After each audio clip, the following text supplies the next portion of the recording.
Hala, ba't kaya umiyak si mama sa rides na to? Siguro takot talaga si mama sa rides kaso na-scam siya. Hi mga guys, so pupunta tayo sa Anjouer. Ito ay sa Minglanilla, Cebu. Kasama din natin yung family ko. At pangalawang araw na namin tong gala. Sa bus station na pala kami, pasakay papuntang Minglanilla. Siguro pangarap ni Papa maging conductor.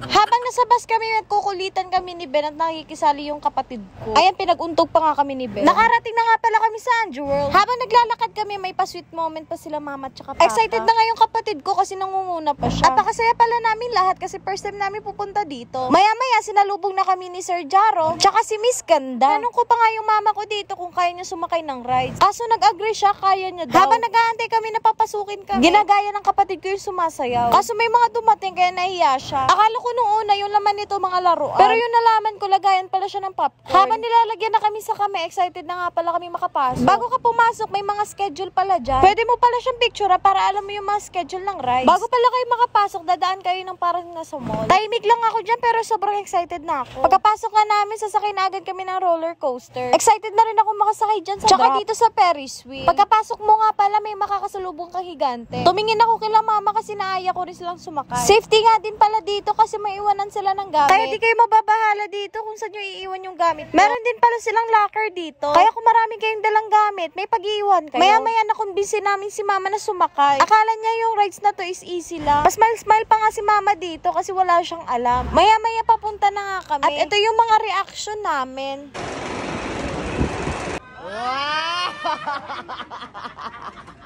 Loko. Relax lang. Relax. 10 rounds pa. 10 rounds. May 10 ikot pa. Yung pa ganon? Wala nga pala kami reaction. Si mama lang pala yung marami reaction. Nagulat nga pala si mama bakit kami nabaliktad. Akala niya daw mahuhulog na siya. Si papa kahit anong pilit namin ayaw talagang sumakay. Kasi ayaw niya daw yung nakaupo siya sa rides. Gusto niya daw yung nakatayo siya.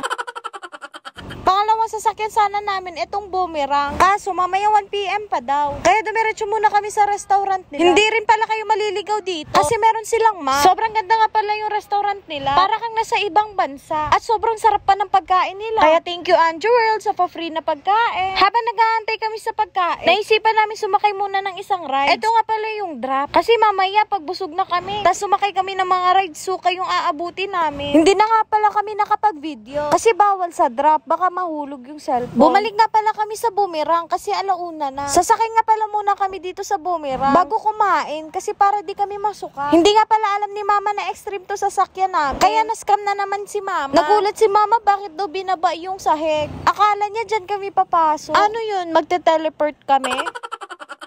Habang tinatapon nga pala kami, umiiyak si mama. Gusto niya na ipahinto yung rides. Ako naman, imbis na sumigaw ako, kinakausap ko si mama. Iyak nang iyak si mama sa rides na yan. Habang kaming tatlo, enjoy na enjoy. Kasi wala talagang alam si mama sa sasakyan namin. Pagtapos pala namin sumakay nito, bumalik muna kami dito sa kainan para kumain at magpahinga. Sobrang haba na nga pala ng video. Kaya siguro ikakat ko muna hanggang dito. At panoorin nyo yung part 2. Marami pa pala tayong mga ganap, kaya wag nyo to palampasin. Like and follow my page.